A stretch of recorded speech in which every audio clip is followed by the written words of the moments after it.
Okey, bismillahirrahmanirrahim. Assalamualaikum warahmatullahi wabarakatuh dan selamat pagi semua. Selamat sejahtera. Okey, boleh dengar suara cikgu dengan jelas? Boleh cikgu. Okey.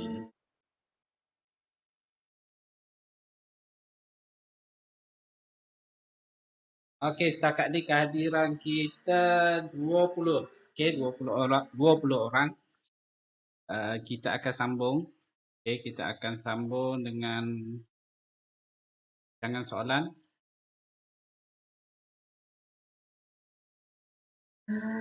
Okey. Cikgu paparkan dulu. Okey. Kita akan sambung, okey, perbincangan modul, okey, perbincangan modul bab yang ke-6, bab yang terakhir. Cikgu target minggu ni kita boleh habis lah, okey. Kita boleh habis bincang, okey, bincang soalan dalam modul.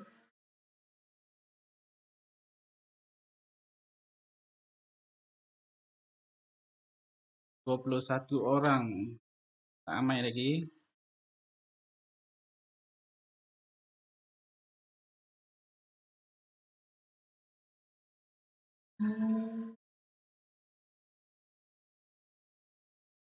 Okay, minggu lepas kita dah selesai pada muka surat 3. Muka surat 3 soalan nombor 1.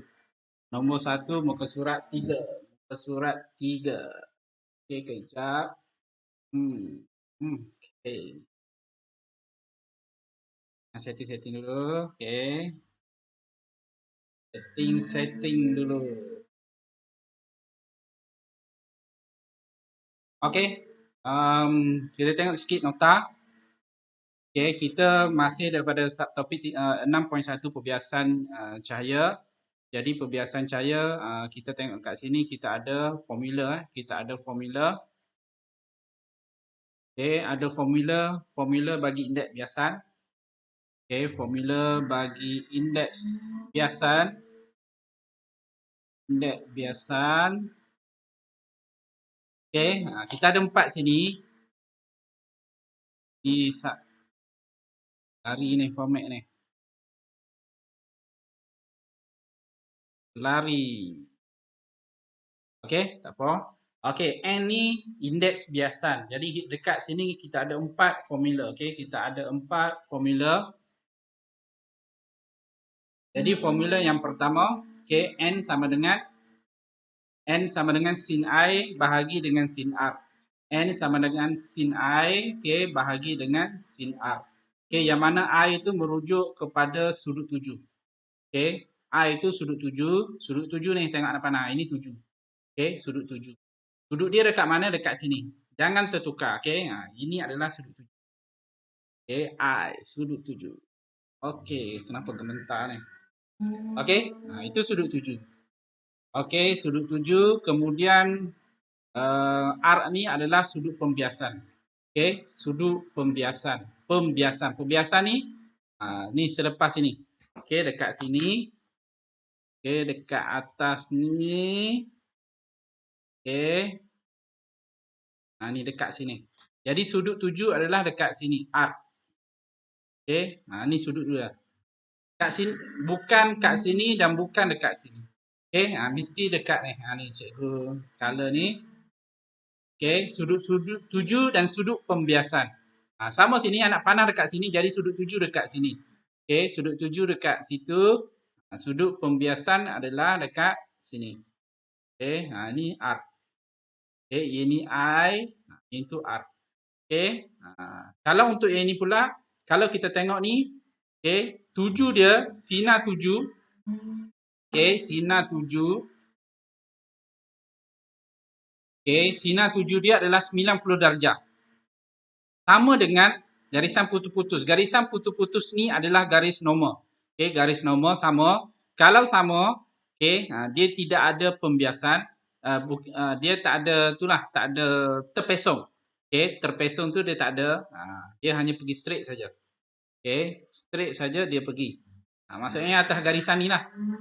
Okey, dia tak ada pembiasan. Sudut pembiasan ni tak ada. Okey, itu formula yang pertama, indeks biasan. Indeks yang kedua, indeks biasan ni iaitu berkaitan dengan laju. Okey, laju yang mana laju dalam cahaya dekat atas T, cahaya ni laju cahaya dalam vacuum. Okey, maksudnya atas ni ketupatan optik dia rendah. Okey, ketupatan optik dia rendah. Laju cahaya dalam medium. Okey, dalam medium ketupatan optik dekat sini V. Maksudnya ketupatan optik dia adalah lebih tinggi. Padat. Kat atas tu vacuum, udara. Sama juga dekat formula yang ni, sin I, sin R. Sebenarnya I ni adalah ketupatan optik rendah. Okey, ketupatan optik. Yang mana yang atas sin I tu, yang dekat atas ni mestilah yang rendah. Okey, ketupatan optik rendah bahagi ketupatan optik tinggi. Okey, maksudnya yang R tu pepejal. Okey, kita contoh pepejal dengan udara. Kaca dengan udara. Jadi kaca tu dekat bawah. Okey, udara dekat atas.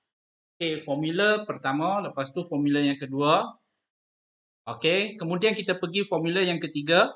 Okey, formula yang ketiga ni iaitu kedalaman. Dalam nyata, dalam ketara.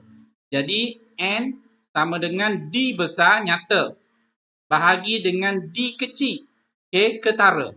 Dalam nyata ni dalam bagi objek. Okey, objek.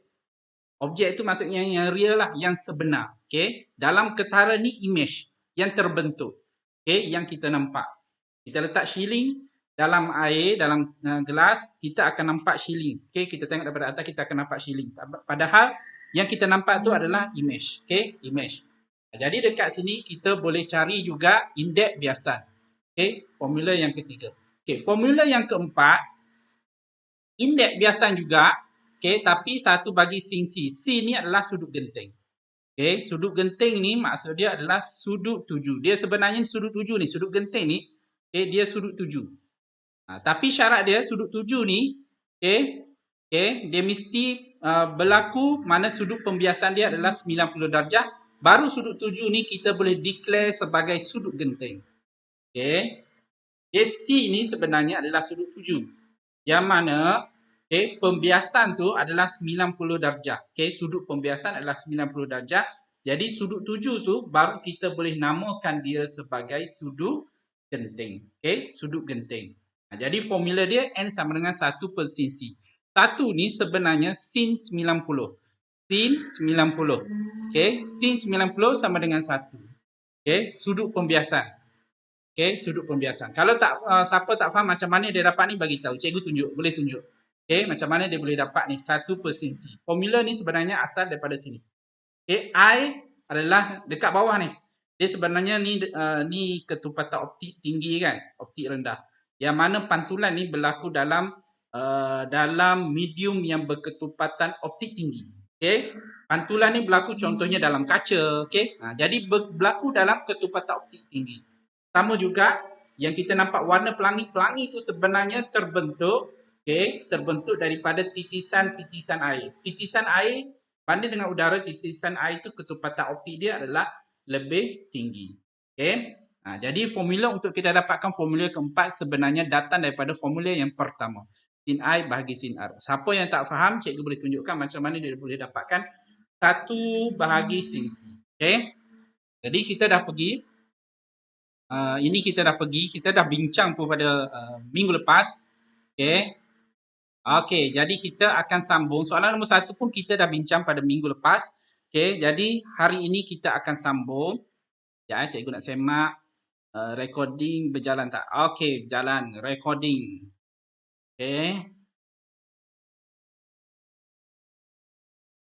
Okey, kita akan sambung soalan nombor 2. Kita akan sambung soalan nombor 2. Soalan nombor 2. Okey. Ahmad Aikal, boleh hari ni? Boleh tak?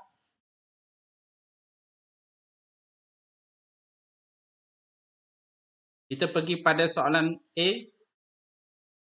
Ahmad Aikal, dengar tak?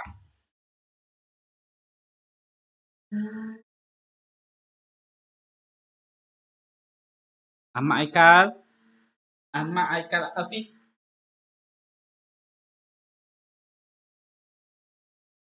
Hello. Hello. Testing cubaan suara 1, 2, 3. Aikal. Aikal, boleh dengar tak? Aikal. Tak dengar. Okey, berhutang. Okey, Ahmad Aikal berhutang. Okey. Cikgu akan panggil nama seterusnya. Atiratu Syifa. Boleh dengar suara cikgu? Atiratu Syifa. Atiratu Syifa. Yang lain sediakan mikrofon. Pastikan dengar suara cikgu. Boleh dengar suara cikgu. Okey, sebab cikgu kita nak berbincang.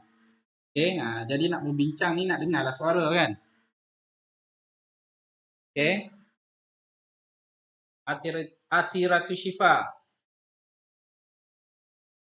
Atiratu Syifa, boleh dengar? You cannot unmute. Boleh dengar tak? Okey, yang lain boleh dengar tak suara cikgu? Hello? Boleh cikgu. Boleh cikgu. Yang lain boleh dengar. Okey, seterusnya. Kalau tak dengar kita hutang. Okey, Azlin Sofia. Azlin Sofia. Ya cikgu. Okey. Yang kita pergi pada soalan nombor 2. Okey, soalan nombor 2 boleh tengok. Okey, soalan nombor 2 tu muka surat 3 pada modul okey 2A. Untuk awak kita pergi kepada 2A. Okey. Jadi rajah menunjukkan lintasan. Okey, lintasan alur cahaya bergerak dari blok plastik ke udara. Ini blok plastik ke udara. Okey. Yang ini kena tengok betul-betul. Ini mungkin ramai yang salah lah. Okay, plastik ke udara. Plastik ke udara. Plastik ni ketupatan tinggi, udara ni ketupatan rendah. Ketupatan optik dia rendah. Okey, jadi kita nak cari soalan dia A indeks biasan. Okey, Azlin, kita nak guna formula apa? Saya guna N sama dengan sin I per sin R. Okey, sin I. Okey, bahagi dengan sin R. Okey. Ni baru cantik sikit tulisan. Okey. Lepas tu sin I. Okey, sin I berapa? Saya tulis 30. Oh, tulis 30. Okey. R 55. Yes. Okey. Okey, jadi bagi perhatian pada yang lain. Okey. Jadi dekat sini perbezaan penggunaan formula adalah bila kita guna sin I dengan sin R, sin I ni dekat atas ni adalah untuk ketupatan optik dia tinggi. Okey. Ketupatan optik tinggi. Ketupatan optik rendah. Okey, rendah Sini rendah. Okey, rendah. Maksudnya atas ni vacuum ataupun udara.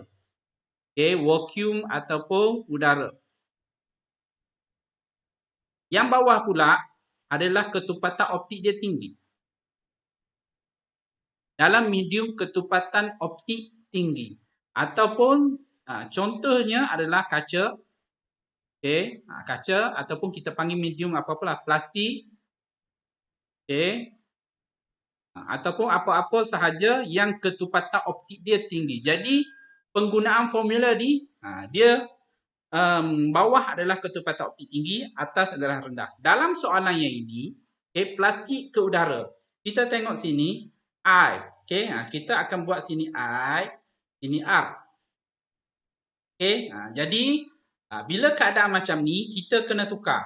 Okey, formula yang sama N sama dengan sin atas ni kita kena letak ketupatan optik rendah.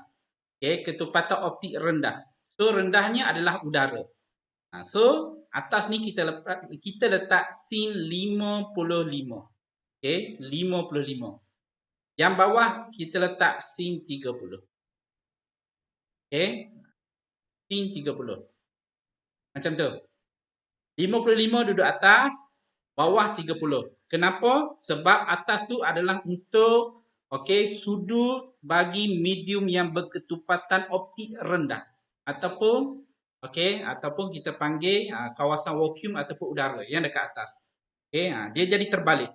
Untuk ini je, terbalik. Jadi kita tekan kalkulator. Kita tekan kalkulator sin 55. sin 55 bahagi dengan sin 30. Sin 30.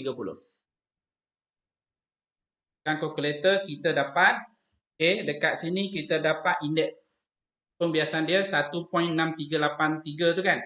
Jadi kita bundakan 2 titik perpuluhan.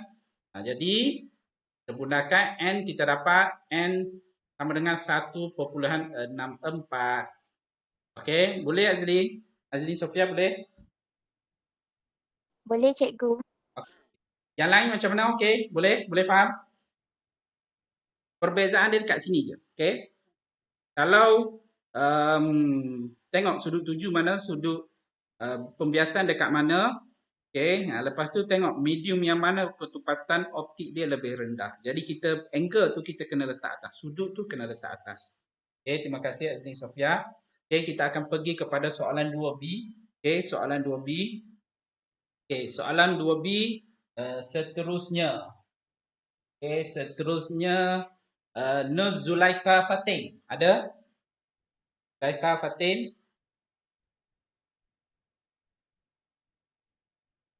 Nur Zulaikha Fatin. Ada tak? Ada cikgu.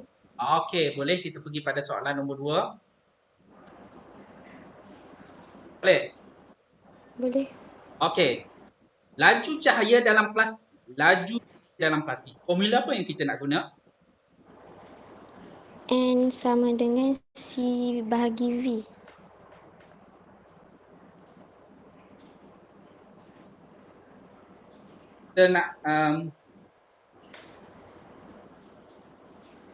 Kita nak gantikan apa yang ada, apa yang tak ada. C 3 darab 10 kuasa 8. Bagus. 3. Sekejap cikgu nak balas mesej Ain. Jadi yang lain bagi perhatian jadi C ni adalah laju cahaya dalam vacuum. Laju cahaya dalam vacuum. Dekat soalan ni dia tak bagi pun nilai laju cahaya.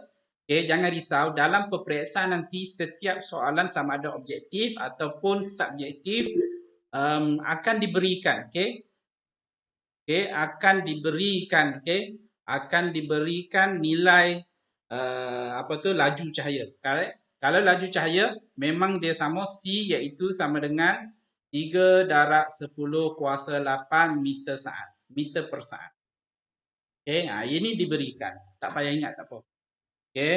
Tak payah ingat pun tak apa. Formula N2 sama dengan sin I bahagi.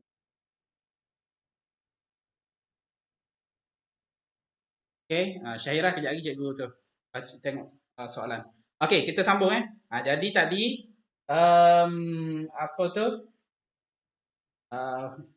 apa tadi? Fatin Nur Zulaikha Fatin kan? Ya, saya.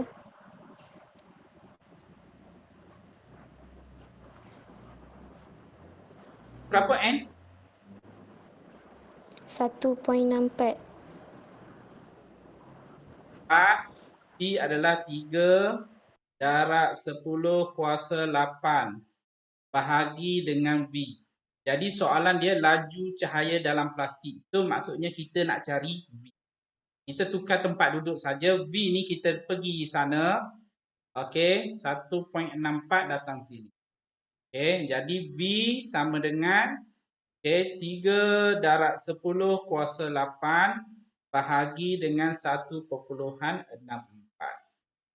Okey, jadi dapat jawapan berapa? Dapat jawapan berapa? Kalau cikgu kira 3 darab 10 kuasa 8. Okey, bahagi dengan 1.64. Sama dengan, okey, tengok soal jawapan dia yang kita dapat tu 1829 ini banyak titik perpuluhan. Cikgu tak tahu kalkulator ni macam mana nak ringkaskan. Okey, kalau kita kita ringkaskan jawapan ni, kita akan dapat 1.83. Okey, 1.8. Wah, tak. Okey, 1.83. Okey, darab 10 kuasa 8. Okey, unit jangan lupa meter per saat. Okey, ataupun ms negatif 1. Okey, ini jawapan. Okey, 1.83 darab 10 kuasa 8. Okey, laju cahaya dalam vacuum 3 darab 10 kuasa 8. Lebih laju. Okey, bila masuk dalam apabila dalam plastik, dia macam ni. Dalam plastik ni kan, dalam plastik laju dia 1.83 darab 10 kuasa 8. Bila dia keluar saja pergi kawasan udara ataupun vacuum, laju cahaya tu bertambah. Okey, 3 darab 10 kuasa 8. Okey, 3 darab 10 kuasa 8. Okey, ada soalan setakat ni?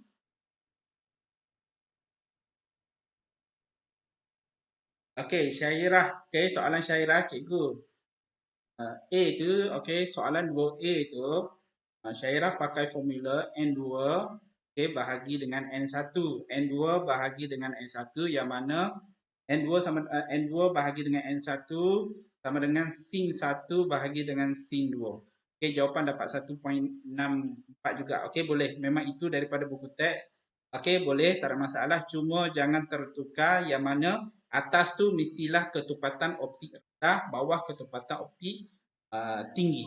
Okey, macam cikgu buat ni, atas kita letak udara, bawah kita letak plastik.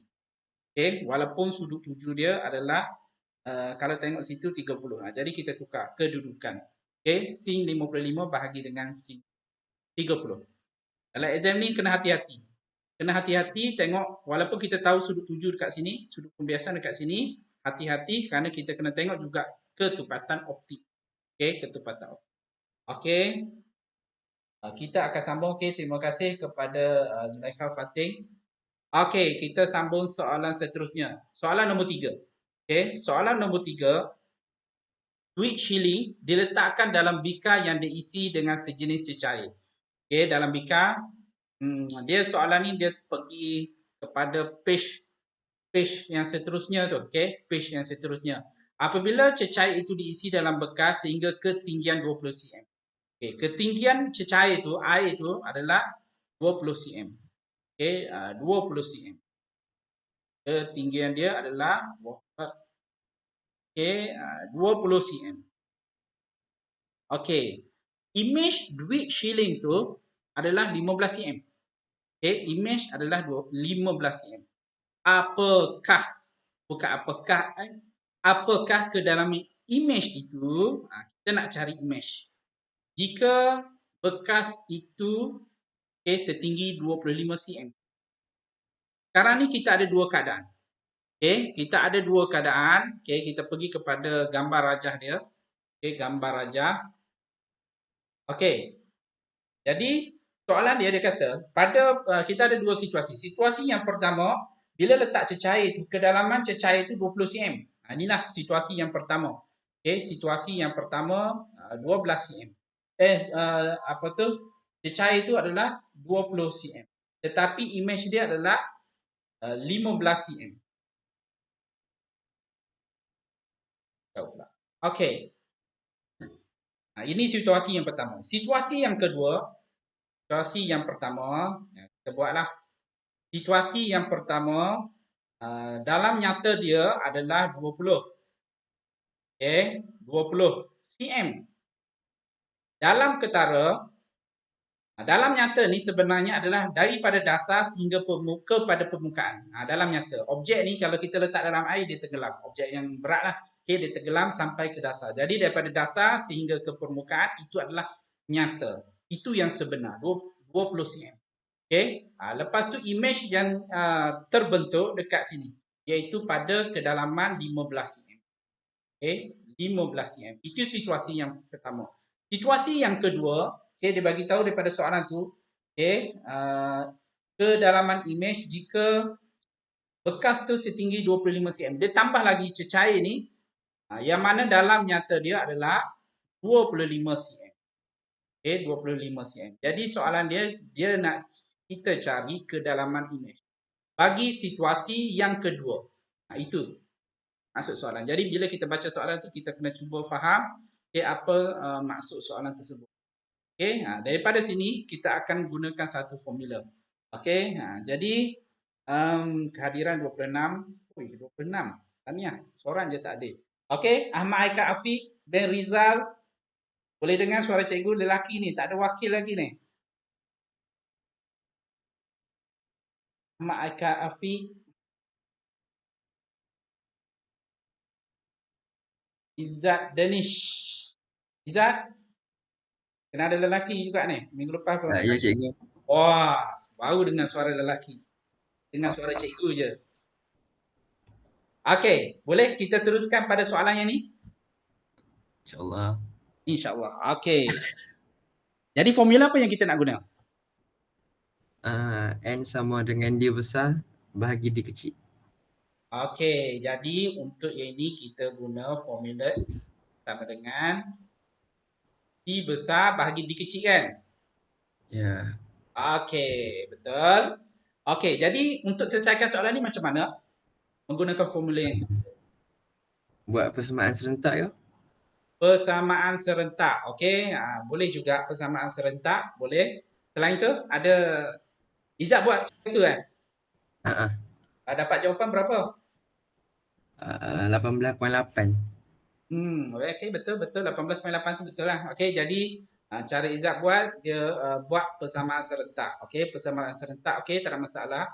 Okey, ataupun kita selesai guna persamaan penyelesaian secara serentak. Okey, secara serentak, secara bersama-sama.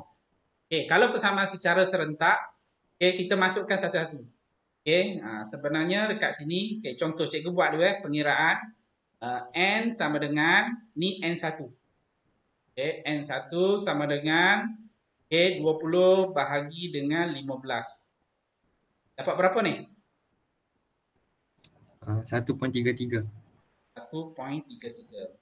Okay, persamaan yang pertama. Okay, N2 pula.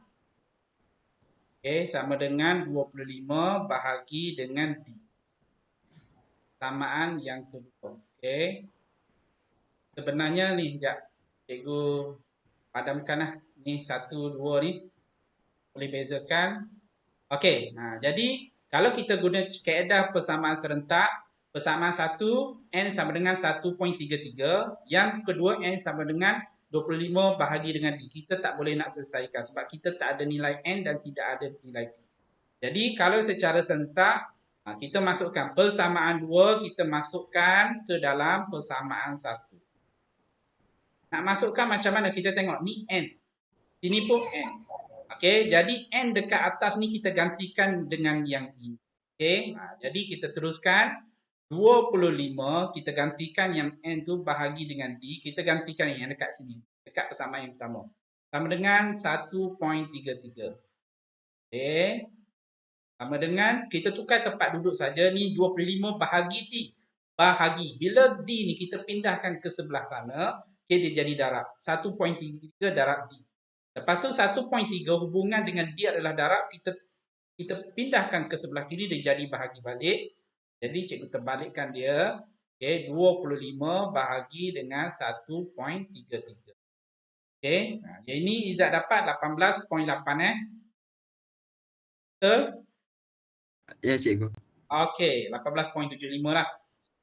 Lepas tu dah bundahkan. Okay, ini jawapan dia. Ini kalau kaedah persamaan serentak. Okey, yang kedua, okey, Okey, terima kasih Ustaz Danish. Terima kasih wakil lelaki. Okey, terima kasih banyak. Ni cikgu terangkan kaedah seterusnya. Okey, persamaan kita menggunakan formula yang ini sebab kita ada dua situasi sebenarnya pada cecair yang sama. Dia tak bagi tahu cecair minyak lepas tu guna air, dia tak bagi tahu macam tu. Okey, dia menggunakan cecair yang sama. Okey, cecair yang sama, jadi ketupatan optik dia adalah sama. Bila ketupatan optik sama, okey, nilai indeks biasa pun adalah sama. Nilai N ni adalah sama. Okey. Jadi bila ada dua situasi, kita boleh buat formula tu, secara formula kita boleh buat D besar bahagi dengan D kecil sama dengan, okey, sama dengan D2, situasi yang kedua bahagi dengan situasi yang kedua. Okey, kita buat kaedah macam ni. Okey, jadi kita terus masukkan nilai saja. Okey, D1 yang ni nilai ni. Okey, 20 bahagi dengan 15. Okey, D2 adalah 25 bahagi dengan D2. D2 ni untuk situasi yang kedua. Bila kita pindahkan tempat duduk, okey, kita akan dapat okey, 15 darab dengan 25 bahagi dengan 20. Nanti kita akan dapat jawapan kedalaman bagi imej. D kecil ni adalah imej, iaitu dalam ketara, iaitu 18.75 C. Okey. Ataupun 18.8. Tak ada masalah.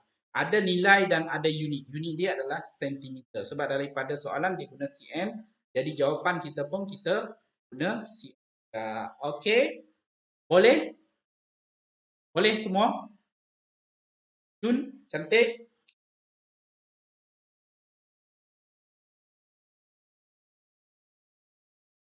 Kita slow-slow lah sikit kan. Bagi kita faham, dapat bukan setakat kita dapat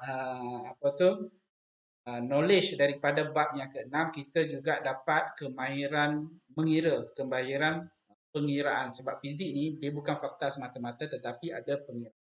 Lepas tu pengiraan nilai yang kita dapat tu tidak bermakna tanpa unit. Nilai tu tidak memberi apa-apa jika tanpa unit. Sebab tu dalam fizik, okey, kalau soalan macam ni, okey, soalan macam ni biasanya sama ada 2 ataupun 3 markah. Okey, 2 ataupun 3 markah. Okey, markah yang pertama, okey, kalau markah yang pertama boleh dapat daripada formula. Okey, sebab tu bila melibatkan pengiraan kena tulis. Sebab kamu tak biasa lagi kertas 2 fizik, okey, kertas 2 fizik. Okey, ini kalau markah 3 markah jadi pengiraan. Lepas tu yang kedua pergantian. Okey, pergantian daripada formula ataupun simbol yang kita gunakan. Pergantian. Contoh ini, okey, markah yang pertama, markah yang kedua, okey. Okey, ini markah yang ketiga. Markah yang ketiga ni bergantung kepada nilai dan unit. Mesti ada dua, nilai dan unit. Magnitude dan unit. Okey, nilai dan unit. Kalau kita letak 18.75 sahaja, markah yang ketiga ni kita tidak dapat. Tak dapat lah. Okey, hilang satu markah. Okey, walaupun jawapan kita 18.75 dapat sama. Cuma unit tak ada. Automatik tak dapat markah. Itu kalau 3. Kalau 2 markah hanya dapat 2 sajalah, dapat 1 sajalah. Kalau unit kita tak tulis. Jadi untuk dalam fizik dia tak sama dengan matematik, kena hati-hati unit. Okey, unit. Ni cm ni kan. Unit ni kena letak. Okey, kena letak. Kecuali kalau nilai tu dia tak ada unit. Contoh, okey, n. N ni indeks biasan. Okey, indeks. Okey, indeks. Okey, indeks biasan. Indeks biasan. Indeks biasan. Biasa jawapan dia 1.25. Dia ada nilai saja, unit tak ada. Kalau macam ni boleh diterima sebab memang tak ada unit. Okey, memang tak ada unit nilai indeks biasan tu. Boleh diterima jawapan macam ni.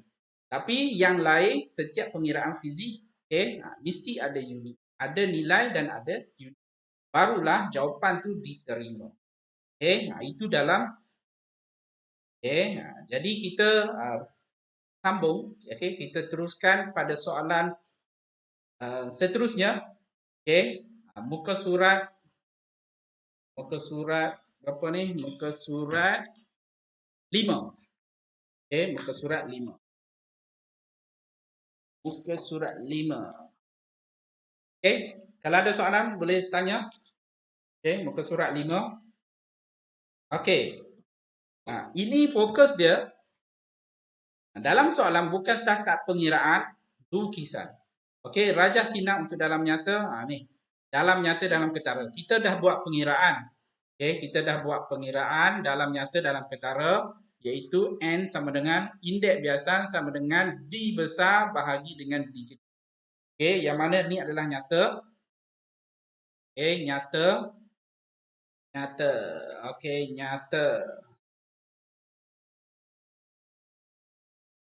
Okey, adalah nyata. Kacau ni, kacau. Nyata. Okey, bahagi dalam ketara. D kecil itu adalah ketara. Okey, itu pengiraan formula. Ini lukisan pula. Okey, lukisan pula. Jadi ni dia bagi tahu step 1 sehingga step 5. Okey, biasanya soalan macam ni okey, kalau dalam kertas 2 adalah 2 markah lah. Okey, 2 markah. Okey, 2 markah. 2 markah. Okey. Markah yang pertama adalah ni anak panah. Ni garisan ni gambar rajah sinar, yang kedua adalah anak panah. Okey, anak panah. Okey. Kita tengok dalam gambar rajah ini, kita tengok ini objek, ini ketara. Ini nyata. Itu kedudukan yang sebenar. Maksudnya ikan duduk kat sini. Tetapi kalau mata kita tengok pada permukaan, kita akan nampak ikan duduk dekat sini. Yang kita nampak tu adalah image. Okey, image.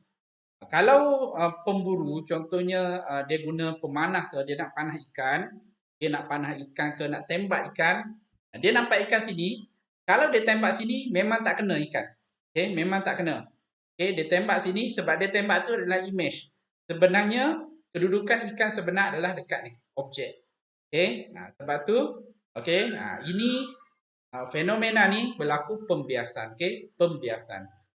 Pengiraan, inilah formula dia. Okey, jadi dalam fizik juga ada juga diuji kemahiran melukis. Okey, kita pergi kepada soalan yang pertama. Okey, soalan yang pertama, laka. Okey, laka rajah sinar. Yang anak panah lukis garis-garis itu adalah rajah sinar. Untuk menunjukkan kedudukan image shilling, okey, di dalam air. Okey, kalau kita tengok shilling, ini cikgu tunjuk je, cikgu tunjuk. Jadi ini adalah objek. Okey, yang bawah ni adalah objek. Okey, objek. So macam mana kita nak lukis? Okey, pertama ni ada udara, ini air. Kita kena lukis dulu garis nombor. Okey, garis nombor. Garis nombor 1, 2, garisan putus-putus Okey, mesti 90 darjah. Garisan nombor ni dia 90 darjah. Ni cikgu lukis di kita, dia mungkin lari sikit lah. Okey, lari sikit. Okey, kemudian objek dekat sini. Okey, objek dekat sini. Okey, jadi kita lukis objek. Okey, kita lukis, kita ambil dekat sini pun boleh, nak ambil kat tengah sini pun boleh. Daripada sini dia pergi kepada garisan nombor. Cikgu nak. Cikgu guna pembaris ni. Okey, sini, lepas tu okey. Okey, harap-harap betul. So, Allah salah. Nak.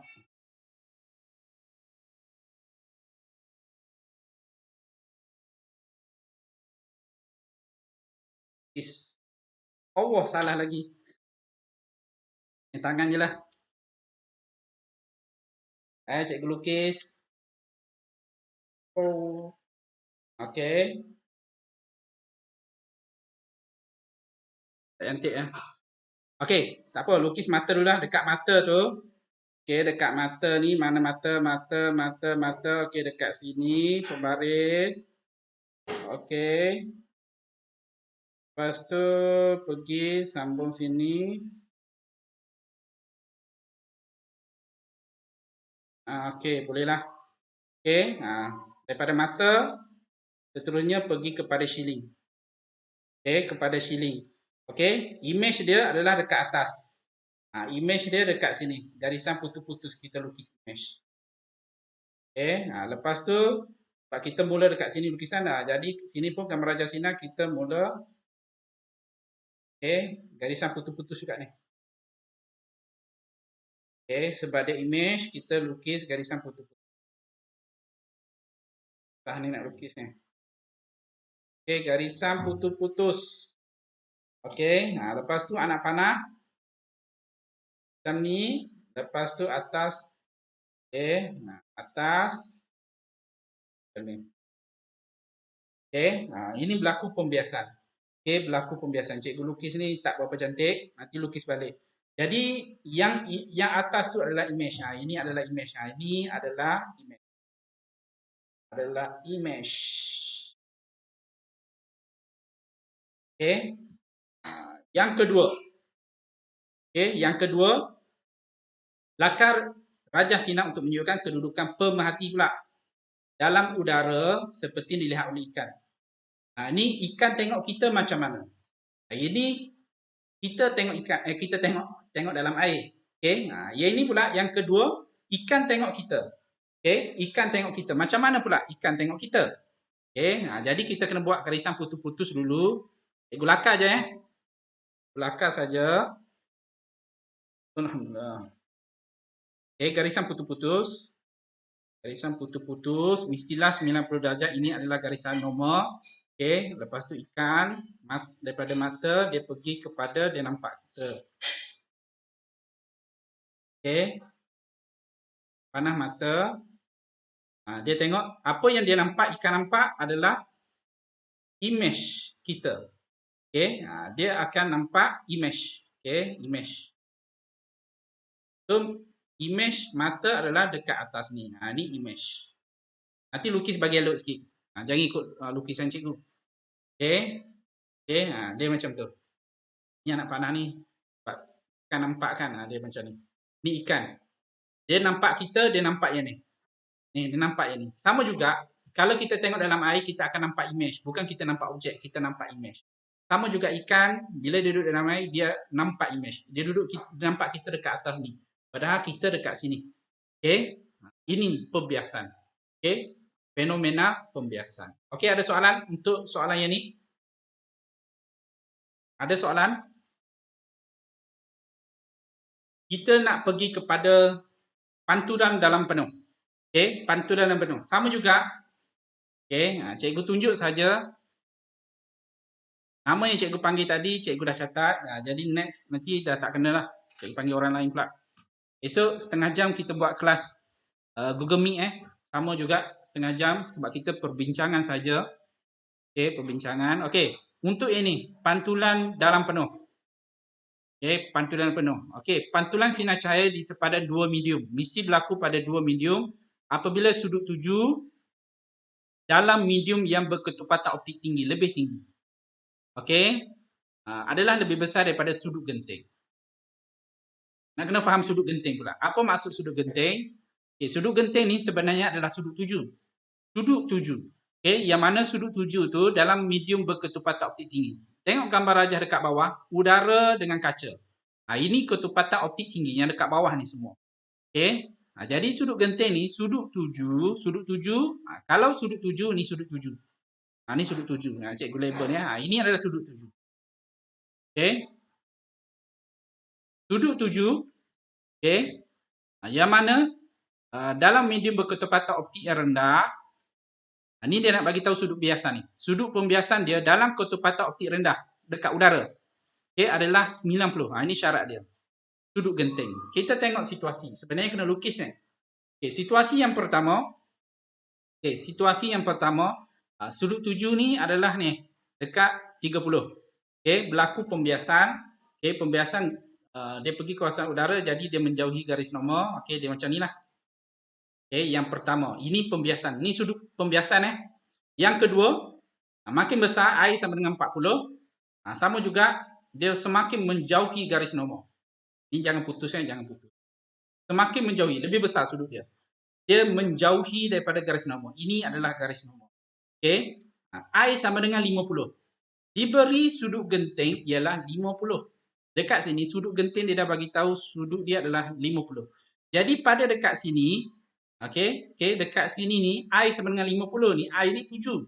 So dekat sini sudut 7 adalah 50 darjah. So bila dia declare sebagai sudut genting, sudut genting, jadi sudut pembiasan dia adalah 90 darjah. Dekat sini 90 darjah. Ni 90 darjah. 90 darjah. Jadi sudut 7 ni, sudut 7 ni dah jadi I ni sama dengan C. I sama dengan C. Jadi sudut 7 dah jadi sudut genting. So ini adalah sudut genting. Apabila sudut pembiasan dia 90 darjah. Pada masa sama dia berlaku juga pantulan ni tapi tak nampak sangat. Kita buat garisan putus-putus. Dia tak nampak kabur.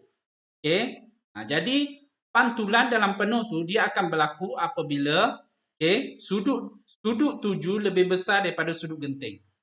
Ni. Syarat-syarat pantulan ni. Pantulan dalam penuh. Syarat dia adalah sudut 7 ni mesti besar daripada 50. Sebab dia kata sudut genting 50. Lebih besar. Sekarang ni sudut 7 adalah 70. Apabila 70, barulah berlaku pantulan dalam penuh. Pantulan dalam penuh. Macam ni lah. Sudut dia akan jadi sama. Pantulan ni syarat dia. Kalau sini 70, sini pun 70. Jadi, situasi ini adalah barulah pantulan dalam penuh. Ini situasi pantulan dalam penuh. Yang ini berlaku juga pantulan tapi separuh. Separuh penuh. Dia tak clear lagi sebab dia ada nampak ini pembiasan dia ada nampak dekat sini kabur. Pantulan. Pantulan dalam penuh ni semua sinar cahaya ni daripada sudut 7 ni, daripada sinar 7 ni dia pantul sepenuhnya. Ini saja. Jadi sudut pantulan adalah 70 dengan 70. Dia sama. Ini pantulan dalam penuh. Boleh kelas? Boleh?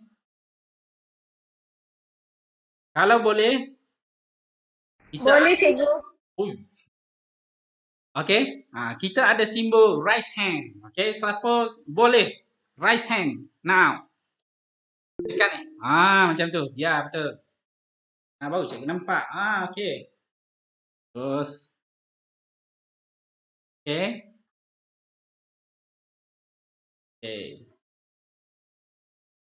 Ramai rupanya dalam kelas. Siapa yang boleh raise hand now?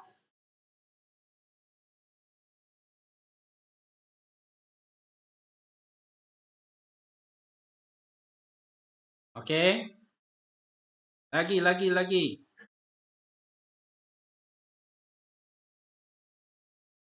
Raise hand. Yang raise hand tu bersama-sama dengan cikgu sekarang. Bersama-sama dengan cikgu. 21. More. 21, 22, 23. 23 raise hand. Jadi tak susah pun. Senang saja. Kita berada daripada subtopik 6.2. 22, 23, 24. 24 raise hand. Pantulan yang penuh. Jadi kita ada fenomena pelangi logam maya.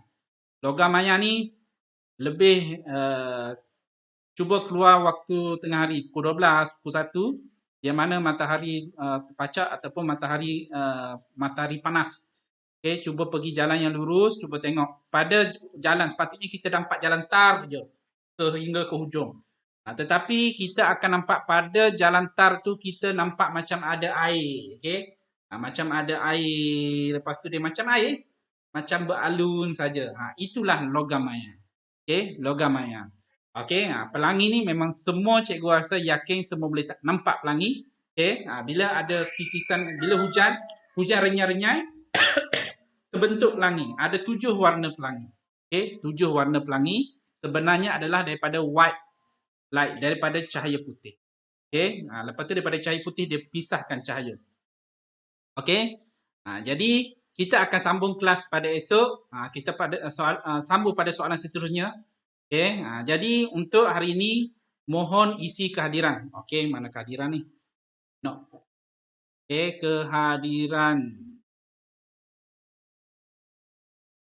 Kita sebelah 59. kita akan sambung kelas kita pada hari esok.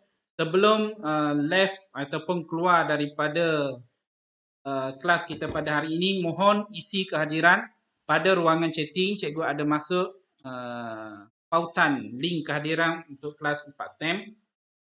Okey, pastikan isi kehadiran dulu. Okey. Siapa ada soalan, boleh tanya.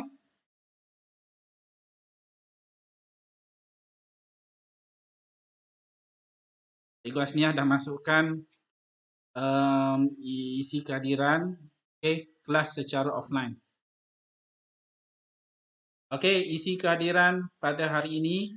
Pada masa sama boleh tengok analisa nanti analisa kehadiran. Kejap lagi nanti cikgu kemaskini.